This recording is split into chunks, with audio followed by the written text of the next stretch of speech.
I wasn't really sure how much more I had to give, but I knew that I still had fuel in the tank, and there was just still things that I felt like I could do. So I decided that I was going to train, and it was literally just like that, basically. I was like, you know what? I still love gymnastics. I have more to give. I'm going to do it. Hello, beautiful people, and welcome to another amazing episode of Flipping Out with Bridget Sloan. I am your host, Bridget Sloan, and this is a podcast where you are going to be hearing from the guests I have lined up for you, whether that is a coach, an athlete, a fellow ESPN analyst, and really anybody who wants to come on this platform and share their story. That story could be anything from success to failure and everything in between. And today's guest, I'm so excited. She is a University of Florida alum. She shares the NCAA career record of perfect tens, which is 28. She is a two-time Honda Award winner. Please give it up for Miss Trinity Thomas. Well, Trinity, thank you so much for joining me. The one, the only, Trinity Thomas. Of course. Thanks for having me. I am so happy to have you on here. You are such a legend on and off the floor, and I just don't think you get enough credit for that. And we're here to tell the people that you deserve all the credit because you're just, Trin, you're a freaking rock star. Coming from you, that means a lot. No. I paved the way, we'll say maybe a little bit. I had some help from my teammates, but you walked the walk your entire career. And I can't wait to talk a little bit more about that and what you're doing now. I just feel like you have such a special journey. Like your gymnastics career has just had like special touches, I feel like every single year. Thank you. Okay, so you graduated. Not necessarily, well, I mean, you did graduate from UF, but you're still in classes, correct? Yes. So I have my bachelor's and my master's, and I'm working on another master's right now. Wait a second. Sorry. You have an undergrad. Yes. You have one master's already.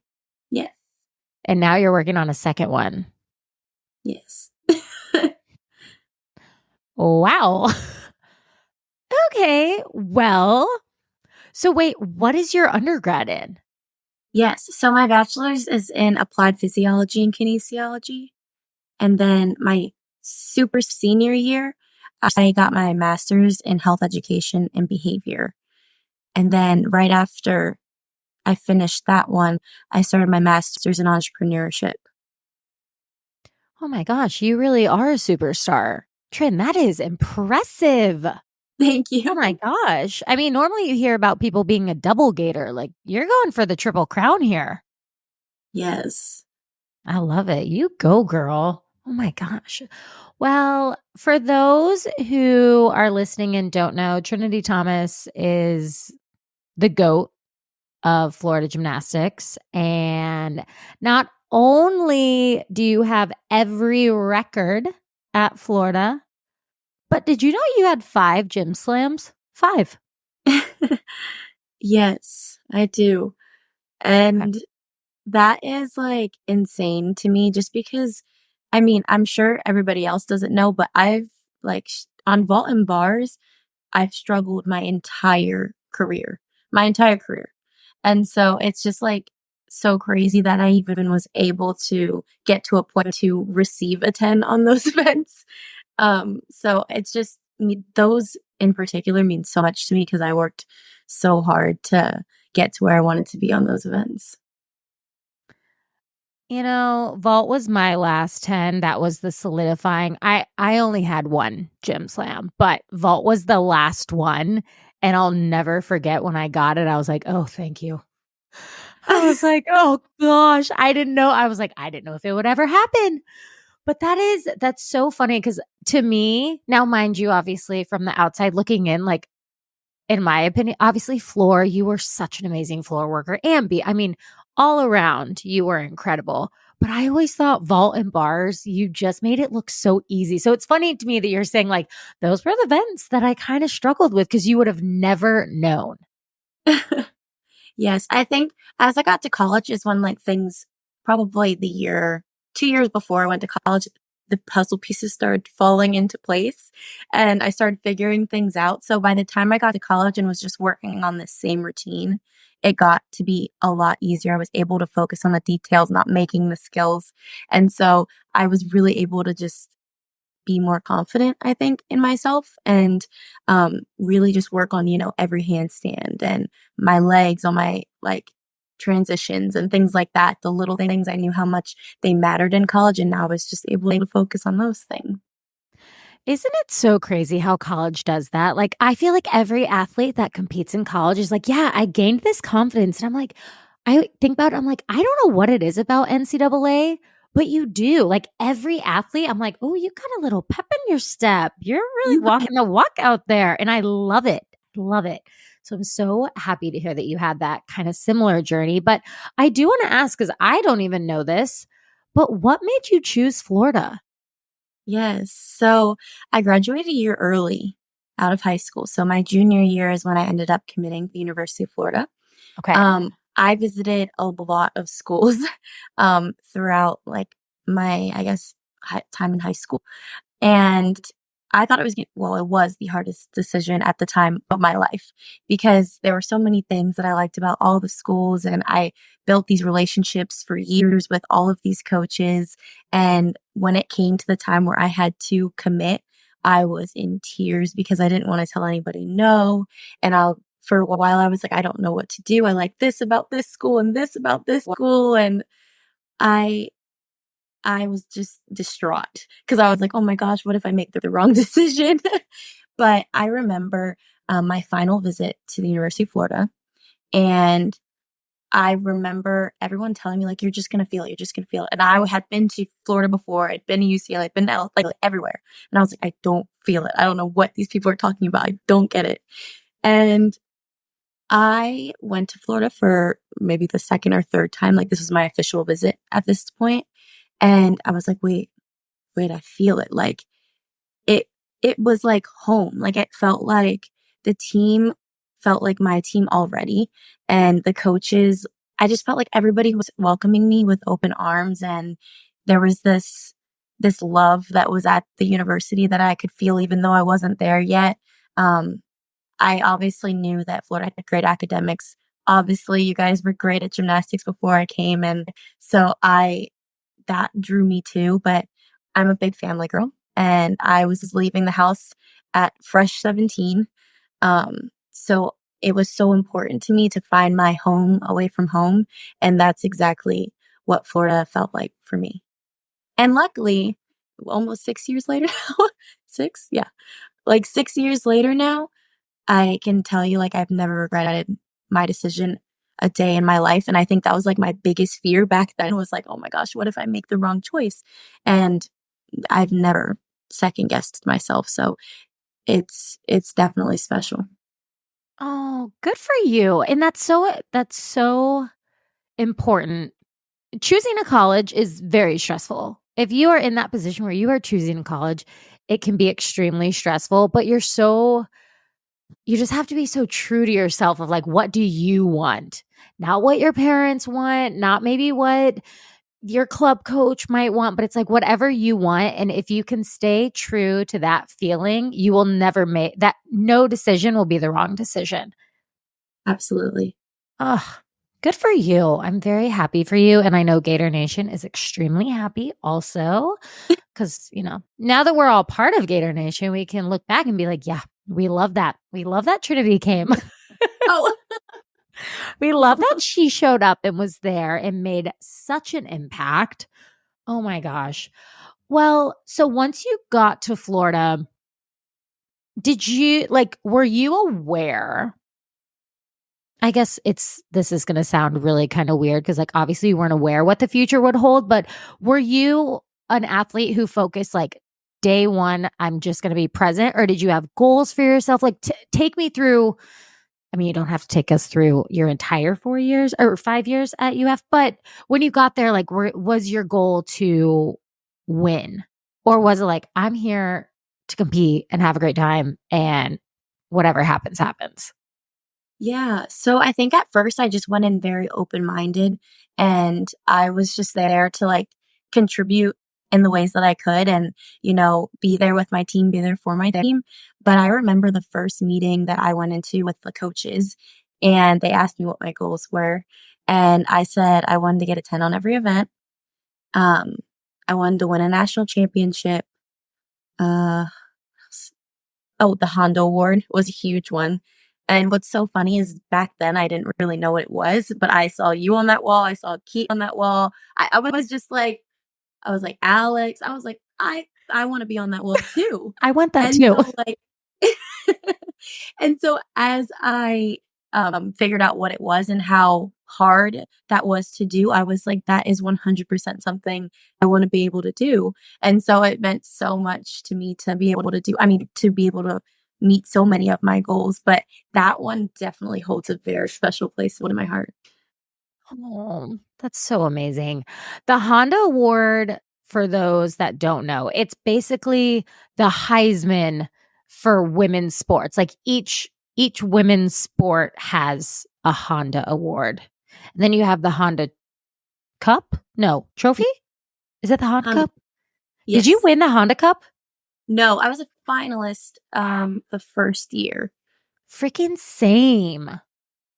I never won the Honda Cup. And to be honest, the Honda awards that I have, I used to joke that they were just like giant spaghetti, like bowls that you could eat out of. Like I was like, it's basically just a giant bowl, but they look really cool. On my dresser right now.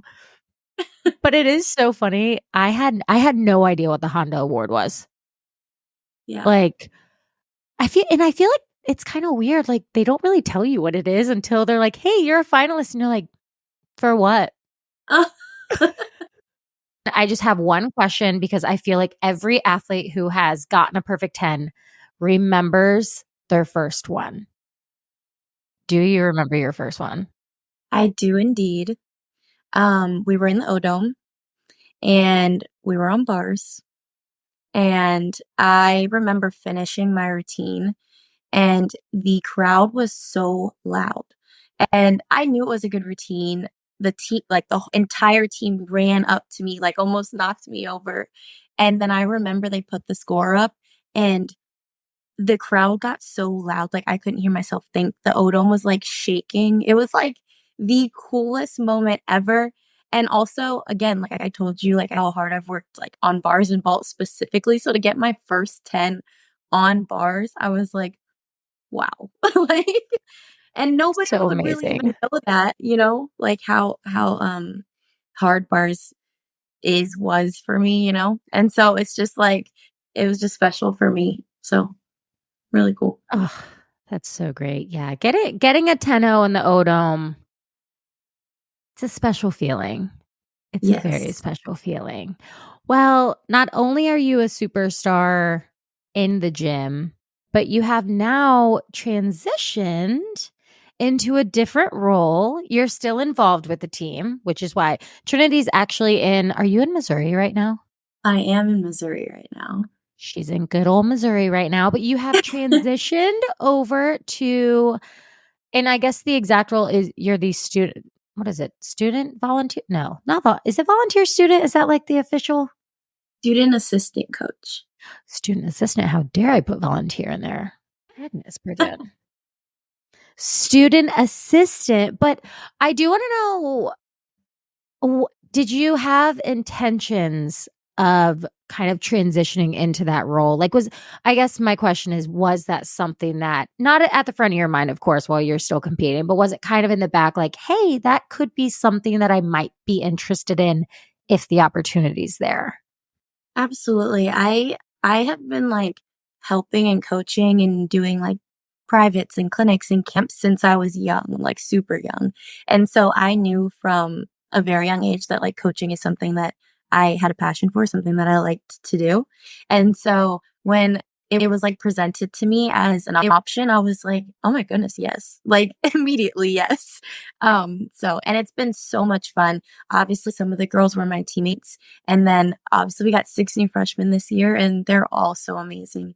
And it's been so exciting just watching them grow, watching them do just it's especially the freshmen that just came in, just watching them grow throughout season in this short amount of time, like, they are killing it, and I'm so proud of them, and then also so just seeing my teammates and being there for my teammates from, like, like, a friend and a coaching perspective has been super fun as well.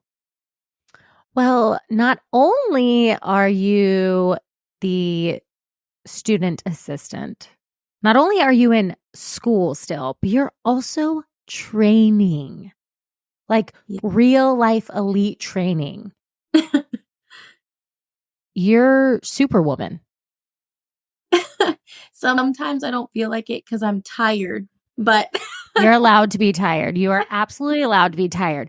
But take me through, like, what is it like to balance being a student athlete in general is extreme. Like it's hard. It's a full-time job. It, in my opinion, I was like, yeah, that was my very first job was being a student athlete.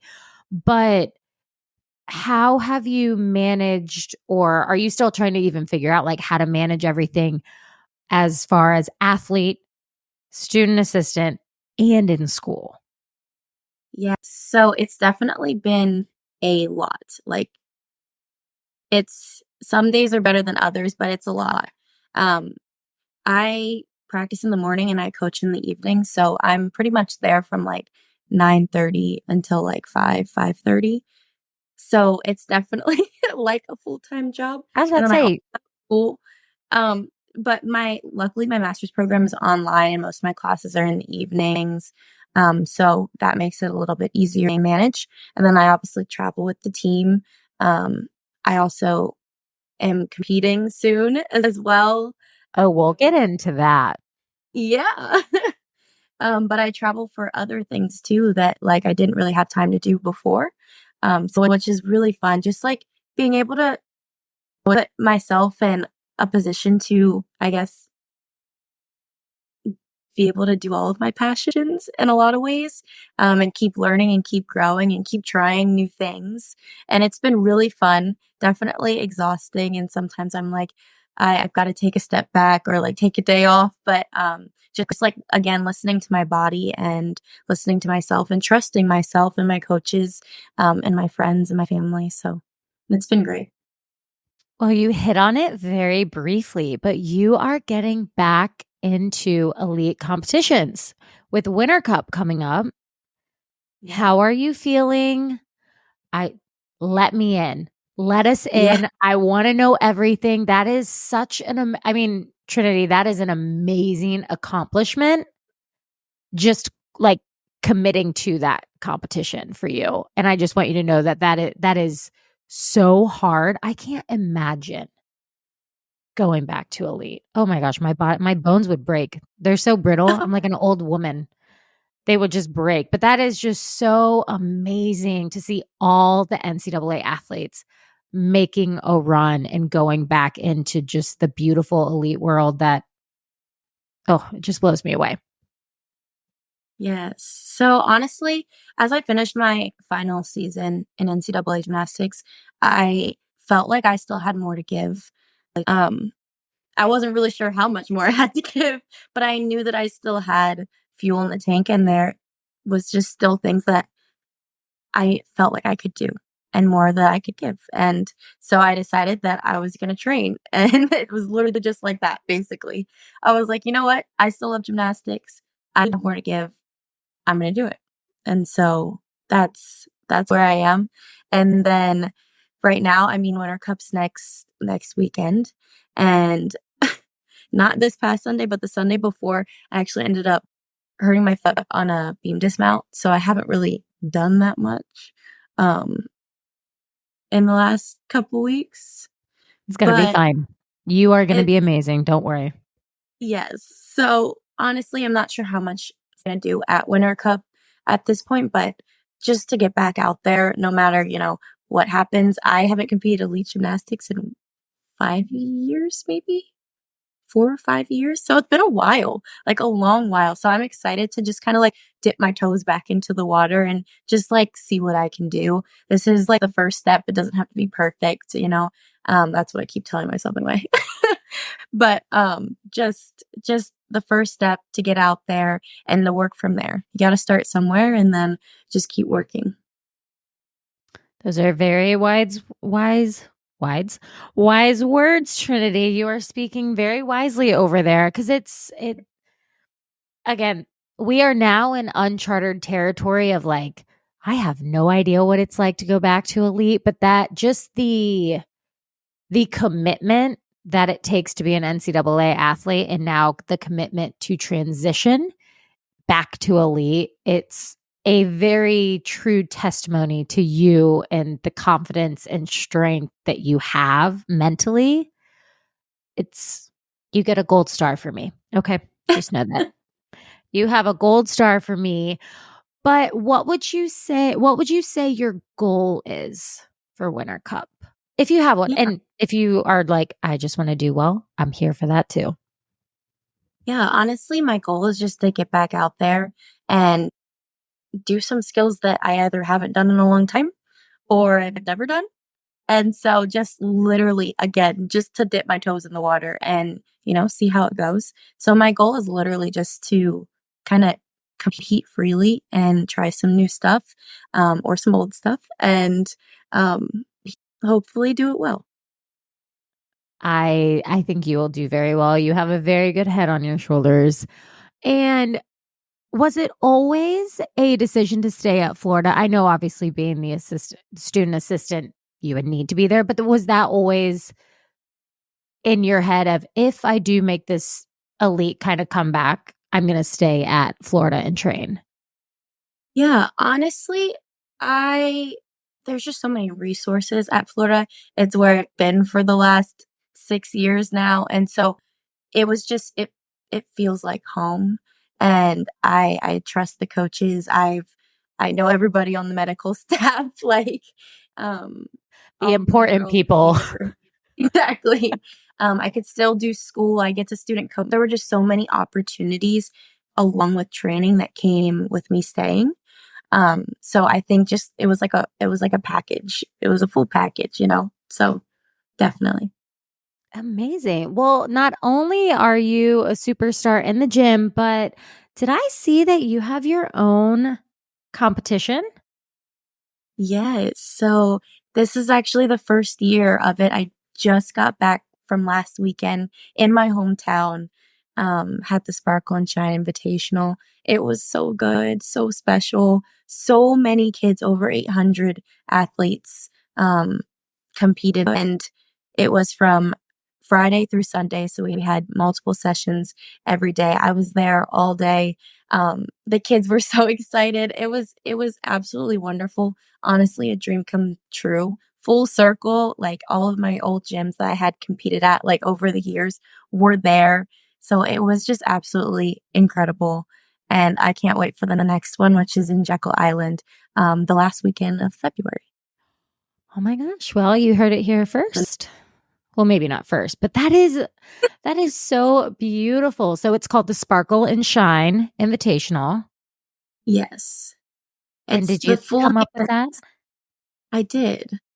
Um, I I was trying to find some, so the whole name is Sparkle and Shine, You're One of a Kind with Trinity Thomas, like, just like, and it was just like kind of a way for me to kind of pull something that is important to me, but also to instill confidence in all those little girls that look up to me. Um, because I felt like I was always not always the most confident growing up, and it's something that I work on, you know, day in and day out every day. And so just being able to help them like go out there and be confident and sparkle and have fun, because gymnastics is supposed to be fun. I started gymnastics because I loved it, and I hope that most of them do it because they love it too. And so just to be able to be there with the girls, be there for the girls and encourage them. So that kind of leads me to my next question. If you could go back and tell your younger self something, what would you have told young Trinity Thomas? Yes. Honestly, to believe in herself, because I think it wasn't until it was a long time, of people were, like, telling me or my coaches or my mom, "Oh, she's so good. Oh, you're so good." But I never believed it. And so it wasn't until I was like, "No, you are capable. No, you can do this," and stopped looking around and comparing myself to everyone else and, like, looking in the mirror and looking at where I started and where I was now and where I'm gonna be and where I wanna be in the future. So honestly, truly just to believe in herself. I think those are really good words. And I feel like I live by those words even in today's, I mean, even in my life today. I'm always like, you can do this. I had to give myself a pep talk the other day in my car. And I was like, I can do this. Absolutely. You can. You can do this. Yes. Yes. I have to remind myself sometimes, but that is it's so easy to doubt yourself. I mean, and I hate that it is so easy. I catch myself doubting myself all the time. But as an Mhm. athlete, it's funny. I doubted myself way more before getting to college, and college kind of made me not doubt myself in a way. Yes. Would you say that kind of is a common trend and something that you saw in yourself? Absolutely. I doubted myself so much. And going into college and in college, I mean, those doubts are always going to creep in. They're never just going to go away, but you kind of have to like learn how to switch those doubts out and push in those positive thoughts. And because your mindset, your thought process affects how you do things and how you compete so much. And so I learned how to like and be able to kind of push those bad thoughts out and push good ones in, even though sometimes it was easier than others. For sure. Well, so the end goal with Elite is Paris, right? Yes. That Uh, I don't want to say the end goal. That's a really terrible way to say it. But that is a goal. That's not the end goal. That is a goal. yes. So, what would be the plan after? That's a loaded question. You're welcome. um, yes. So honestly, I want to go to nursing school actually. And I got into nursing school at UF, and I'm really now just deciding like, is that really what I want to do right now? And I mean, things change, plans change. Just trying to figure out that's an option on the table to start in 2025. And if I want to do that, then that's great. And if I want to push it back further or do something else or another opportunity presents itself that, I'm more passionate about in the moment, I can do that too. So, yeah. But right now, nursing school. Oh my goodness. Nursing school. Do you just love school? Is that it? I it's not even that I love school, it's just, like, there are these things that I'm super passionate about, and I want to learn more, and that's, like, what I wanna do.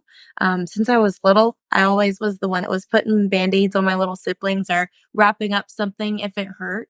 So that was just me, like, all the time, and so, I guess now that I've gotten a little older and been able to have a little bit more life experience and things like that, just something that I really want to do. And so that's what I'm going to do.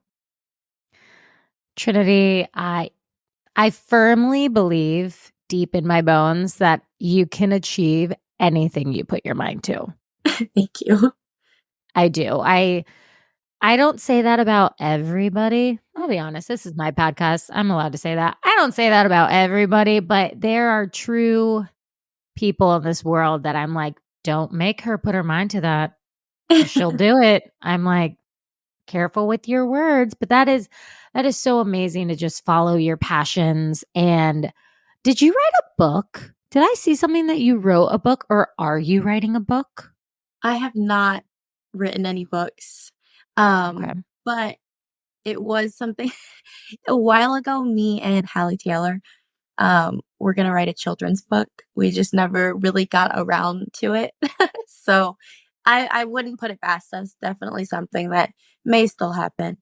But my mom wants me to write a book about my life. So if I the mean, people want it, maybe I'll work on that. if you would like, we can take a poll. I have a feeling I know what's gonna like where the people are gonna be gauging of what they want. I'm pretty positive they're gonna want a book, but I think what you as yourself, maybe you don't realize this, but what you teach without actually talking and just by your actions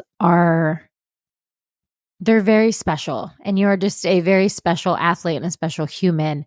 And that is something that giving back, I mean, you have just given back in more ways than I think you might have even thought possible. I don't know, maybe. But you talked about just having more to give. And that's so mature to be able to realize that you have more to give and you're out there pushing and you're giving all you've got. Absolutely. Ugh, Trinity, you're so awesome. I look up to you. You're my idol. Oh, stop. You're so great. You are so great. Well, tell me one thing that you are just like most that you're looking forward to most in the next couple weeks. And that could be anything. But I just want to know what you are looking forward to. And then I also want to know what Trinity does outside of the gym. Okay. Whenever you have time for that. I Yeah. don't know if you really have time for that, There's not but much time, but no, what am I looking forward to most? Honestly, just we've with the team, we've talked about getting 1% better every day. And so I think what I'm looking forward to most is acknowledging that 1%. It doesn't have to be big things. It doesn't have to be the biggest strides, but really just acknowledging the little things that get better every day and the good things that are in every day, because there truly are good things in every day and you just have to look for them and find them. And so just paying attention to those things and holding those close, especially on the bad days, because everyone has bad days. And so just, yeah, I would say that I'm most looking forward to getting 1% better every day. And then outside the gym, what do I like to do? I love, love, love the beach. Like, the beach is my happy place. Like, I love the beach. I don't care if it's watching the sunset on the beach or jumping in the waves or just sitting in the sand or walking the beach and talking. Like, I love the beach. It's just like, it's so peaceful and like you can just hear the waves crashing. And I don't know. That's probably like my favorite place. I mean, the beach is quite a lovely spot, I will say. I'm a big reader these days. I'm in my book era where I like, oh, yeah. That means I'm getting older. That's how I know I'm getting older because I've like transitioned from like, oh, let's go out to dinner. Let's do this. I'm like, I would like to go home and read my book. Yeah. I Like, love so reading at the beach is literally that's like my oasis. It's like, everything just is at peace. And I feel that. I feel like the beach is such a special place for most people. I mean, yeah. who doesn't Some love people going to the beach? some people don't like to be seen, which I get, but you can just Well, rinse it off, vacuum it up later. It's fine. I would say there are worse things that can happen than getting a little sand on you. You'll be fine. You'll be fine. Well, Trinity, I am just incredibly excited for your future. Wherever that goes, whatever that is going to look like, I'm excited for you because I know it's going to be great. And I just wish you the best of luck with everything that you do, whether that's nursing school, who knows, maybe you'll write a book, all of your I mean, you've got a long list of possibilities. And I think that's just so great. And I just am really excited for you and for the rest of your team. And I'm really pumped to see you come back. I'm really excited for Winter Cup for you. Thank you. I really appreciate that. And thank you for having me on your podcast. This has been great. I mean, this is flipping out with Bridget Sloan. I That's what it is. love Oh, it. but Trinity, you're awesome. Keep doing you. And I'm really excited for you. Thank you. I appreciate it. That wraps up another amazing episode on Flipping Out with Bridget Sloan. I am your host, Bridget Sloan, and I am so happy and thankful for all of you who listened in today. And I hope you are so excited because I have amazing guests lined up for you. Please make sure to like and subscribe wherever you listen to podcasts. I hope you all have a wonderful rest of your day. Make some good life choices out there, and don't forget to be awesome. Bye, guys.